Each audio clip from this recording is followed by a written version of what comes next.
Bonjour et bienvenue dans Mère d'ado sur le fil, mais pleine de ressources, le podcast qui soutient les mères d'ado à bout. Je m'appelle Frédéric, je suis coach de vie et maman d'ado moi aussi. Je suis convaincue que nous avons chacune toutes les solutions en nous pour nous épanouir dans notre vie de mère et de femme bien sûr. Mais parfois, le nez dans le guidon, on ne les voit pas. C'est pourquoi j'ai créé Libératrice de solutions, pour aider les mamans à trouver leurs solutions aux problèmes qu'elles rencontrent avec leur ado. Ici, on parle sans filtre de ce que c'est vraiment d'élever un adolescent. Les conflits, les silences, la fatigue, mais aussi le courage, l'amour et surtout les petits pas qui changent tout.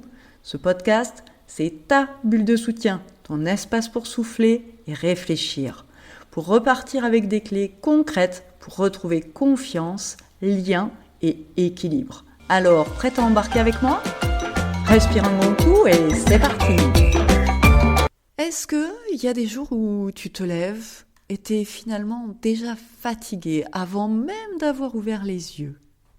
Des jours comme ça où tout te semble lourd entre les disputes avec ton ado, les tâches du quotidien, les rendez-vous, les obligations.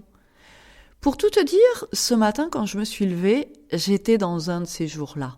J'étais dans un de ces jours où j'avais l'impression que rien n'allait.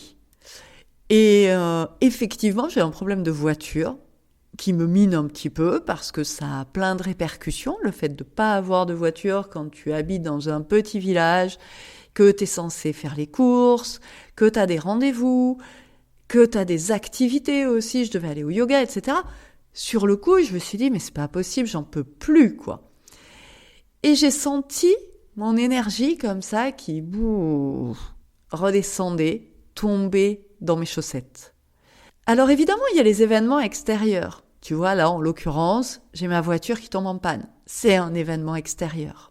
Et ça impacte nécessairement sur mon énergie. Néanmoins, tu as certainement aussi des jours où, sans que tu saches vraiment pourquoi, tu te lèves et tu te sens légère, tu te sens pleine d'énergie et capable d'affronter finalement tous ces aléas de la vie. Et évidemment, face à ce constat que parfois il y a des jours avec et parfois il y a des jours sans, on est très vite tenté de se dire que ça dépend de son sommeil, ça dépend de ce qui est prévu dans la journée, ça dépend de toutes les contraintes qui nous tombent dessus ou pas, des difficultés qu'on rencontre, et que c'est ça finalement qui impacte notre énergie et notre humeur. Et l'idée aujourd'hui, c'est pas de te dire que ça n'a pas d'impact, parce que évidemment que ce qui t'arrive joue sur ton émotion et sur comment tu te sens. Mais ce que je voudrais que tu comprennes, c'est qu'en fait, il n'y a pas que ça finalement. Et c'est plutôt une bonne nouvelle, parce que tout ne vient pas des événements extérieurs. Ce qui fait aussi la différence, c'est l'énergie dans laquelle tu es, celle que tu cultives ou pas d'ailleurs au quotidien. Tu l'as compris, aujourd'hui, je te parle de ton énergie positive. Pas celle des cartes postales avec les arcs-en-ciel, les licornes et les bisounours. Non. Moi, je te parle de la vraie. Celle qui t'aide à traverser justement les moments difficiles, sans te perdre, sans t'épuiser et sans t'oublier non plus. Et je vais t'expliquer comment on la cultive, sans tomber dans la pensée magique ou le « tout va bien » forcé. Et pour commencer, je voudrais te dire ce que n'est pas la pensée positive, parce que bien souvent, quand on parle de psychologie positive, de pensée positive, on la caricature finalement. La pensée positive, c'est pas être un bisounours qui voit la vie en rose et qui finalement, même quand elle a une panne de voiture, se dit « mais tout va bien, c'est pas grave ». Non, c'est pas nier ce que tu ressens, ni faire comme si tout allait bien quand ça va pas. C'est pas se forcer à sourire alors que tu as envie de pleurer.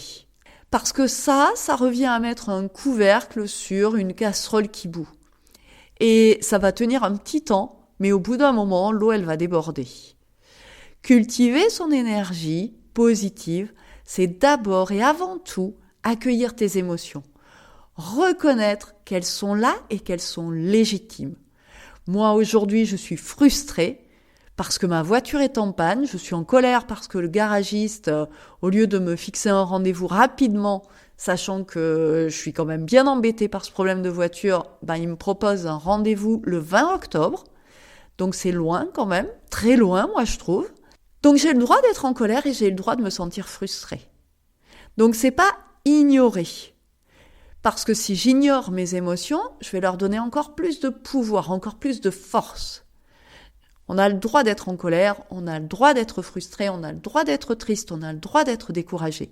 Mais ce qui compte, une fois qu'on a fait ce constat, ce qui compte vraiment, c'est ce que je décide de faire de cette émotion. Autrement dit, la pensée positive ne consiste pas à se dire « Allez, sois positive », alors qu'à l'intérieur, ça bouillonne. Parce qu'encore une fois, ça ne marche pas. Le positif à tout prix, c'est de la pression que tu te mets en plus et franchement, en tant que maman, t'as vraiment pas besoin de ça. Donc la pensée positive, pour moi, c'est 3 choses importantes.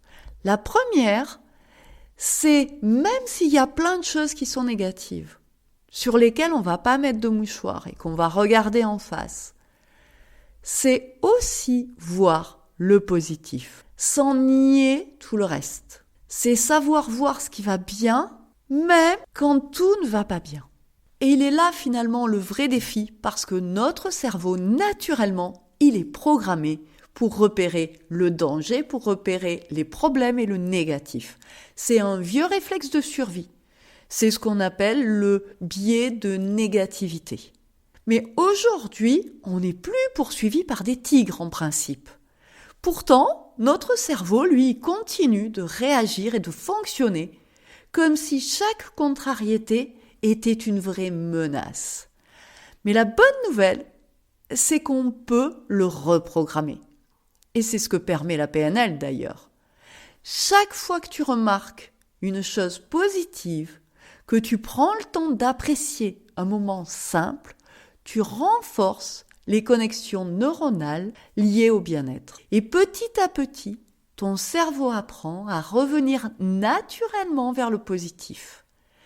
Et ton cerveau, c'est un muscle. Plus tu l'exerces, plus il devient fort. Donc plus tu l'exerces à voir le positif dans ta vie, et plus il devient fort. Moi, c'est ce que j'ai fait ce matin. Ce matin, encore une fois, je me suis levée, j'étais déjà plombée par cette histoire de voiture. Et forcément, en plus, au fil de la journée, enfin de la matinée, je me suis sentie de plus en plus plombée parce que mon garagiste ne me mettait pas de rendez-vous quand je voulais, parce que je voyais les rendez-vous que j'avais et que j'allais être obligée d'annuler, etc. Mais à un moment donné, je me suis forcée à regarder dehors et à me dire « Waouh, mais quand même, il fait soleil ». Et ça, c'est chouette. Juste regarder le soleil dehors. Ça enlève pas le négatif, ça enlève pas mon problème de voiture. Mais je focalise un petit peu sur autre chose. Je fais ce que je peux pour régler mon problème de voiture, mais je n'oublie pas qu'à côté de ça, il y a aussi des choses chouettes.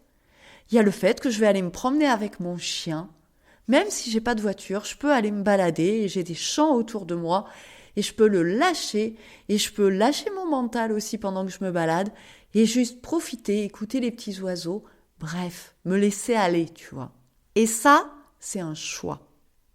Donc c'est la deuxième chose hyper importante, le deuxième élément pour moi de la pensée positive, c'est cette idée que je peux choisir de ne pas me laisser happer, déborder et noyer dans le négatif.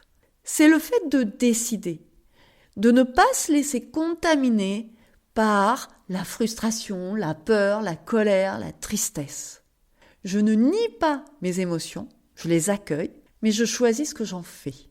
Qu'est-ce que ça veut dire ? Ça signifie que c'est pas la situation qui crée mon émotion, mais ce que je me raconte à son sujet. Je te le redis parce que c'est vraiment très important. C'est jamais la situation qui crée ton émotion. C'est ce que tu te racontes au sujet de la situation qui va provoquer une émotion. En d'autres termes, tes pensées impactent et déterminent même tes émotions. Je vais te donner un exemple concret. Quand je me dis que mon ado, il est désagréable, qu'il est méchant, qu'il me déteste, forcément, Ça implique que je vais ressentir de la colère, de la frustration, probablement de la tristesse aussi, parce que si je me dis que mon ado me déteste, ça va me rendre triste. Et ça va peut-être même me mener jusqu'à de la honte. Par rapport au même comportement de mon ado, je peux me dire qu'il a passé une mauvaise journée, qu'il a besoin de s'opposer pour grandir. Et quand je me dis ça, je peux ressentir des choses totalement différentes. Je peux ressentir de la compréhension. Je peux même avoir de la tendresse vis-à-vis de lui parce que finalement il traverse une période que j'ai traversée aussi et peut-être dans laquelle je me suis opposée moi aussi à mes parents. Donc tu te rends compte que en changeant ton interprétation, tu changes tes émotions. Et si tu changes tes émotions, tu changes complètement l'énergie dans laquelle tu es. Donc cultiver ton énergie et tes pensées positives, c'est décider de l'histoire que tu te racontes. Tu choisis pas toujours ce qui t'arrive. Moi, j'ai pas choisi que ma voiture tombe en panne. Mais par contre, je choisis de ce que j'en fais, de comment je réagis face à cette situation. Et c'est la même chose quand ton ado te parle mal, quand la journée part en vrille. Il y a toujours un petit espace entre ce qui se passe et le moment où tu vas réagir. Et c'est dans cet espace-là que se trouve ton véritable pouvoir. Et cultiver ton énergie, c'est apprendre à agrandir cet espace entre ce qui se passe et le moment où tu vas réagir. C'est peut-être respirer avant de répondre. C'est te recentrer avant d'exploser. C'est choisir la réponse que tu vas faire à ton ado plutôt que de la subir parce que tu es guidé par ton émotion. Et c'est là, encore une fois, qu'est ton vrai pouvoir. En troisième, pour moi, développer sa pensée positive, c'est créer des petits moments agréables dans ta journée. Une respiration, un rayon de soleil, une chanson qui te fait du bien, un café pris en silence, un appel, une discussion avec ta meilleure amie. En tout cas, je t'invite à vraiment te rappeler que ton énergie est comme un muscle. Plus tu l'entraînes à se tourner vers le positif, plus elle devient forte et stable. Et du coup, dans cette optique, de t'entraîner là, à voir un petit peu plus le positif et à le créer aussi dans ton quotidien, je te propose un petit exercice tout simple, rapide, que tu vas pouvoir faire immédiatement. Il consiste à noter sur une feuille de papier ce qui te booste, ce qui te met en joie, ce qui te donne de l'énergie. Pour moi, par exemple, c'est de prendre une douche, mais de prendre une douche en conscience. C'est pas juste je me douche pour me laver, c'est je me douche parce que je sais que quand je suis sous la douche, ça me fait du bien, ça m'énergise d'une certaine manière. Si je ressens l'eau tiède sur mon corps, si je sens le parfum de mon gel douche, si je profite vraiment de cet instant, et ça ne veut pas dire qu'il est long, parce que mes douches, elles prennent pas plus de 5 minutes.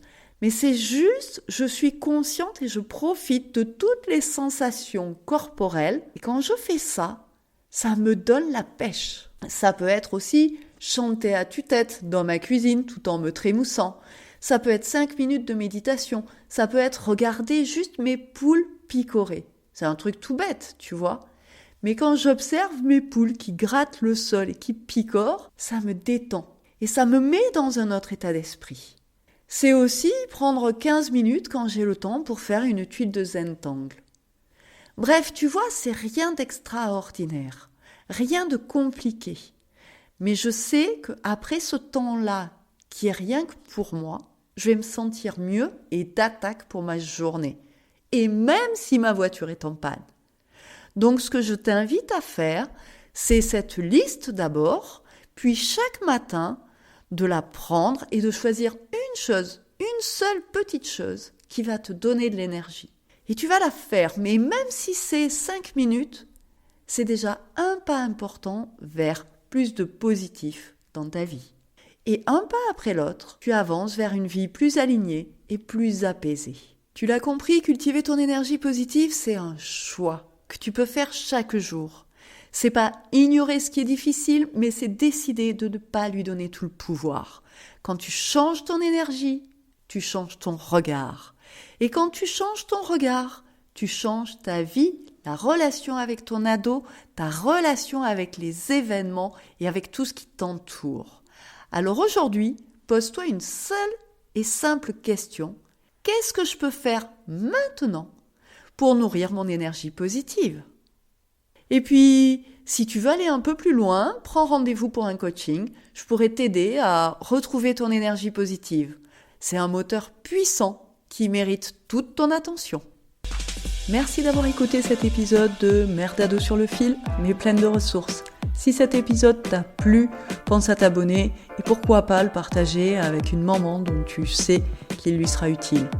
Tu veux aller plus loin ? Abonne-toi à ma newsletter pour recevoir conseils et soutien directement dans ta boîte mail. Et surtout, n'oublie pas, chaque jour, tu fais de ton mieux et ça, c'est déjà énorme. À très vite pour un nouvel épisode.